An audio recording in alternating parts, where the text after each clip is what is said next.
when I ran away from home and would get returned, usually by the police, my mother, of course, would be, butter wouldn't melt in her mouth. Oh, you're back. Oh, that whole thing. There was only one time that she really went off on me in front of somebody else, which was my aunt when I came home. And that was the time that I was 12 years old and I was kept out all night. I didn't stay out all night.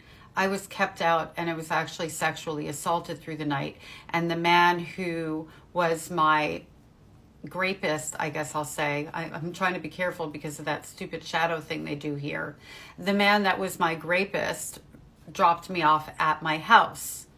So here's this kid, completely disheveled, I'm sure, who's being screamed and yelled at, and my aunt kind of pulls me to her and manages to get me sent to my room where I completely pass out and never speak of that sexual assault again until I tell my brother, who calls me a liar, and that's many years later.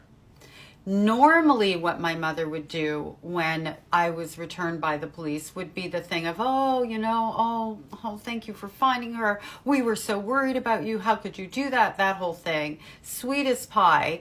And then that would shift when the lights died down, like my stepfather wasn't around, an aunt or whoever, no witnesses, in other words.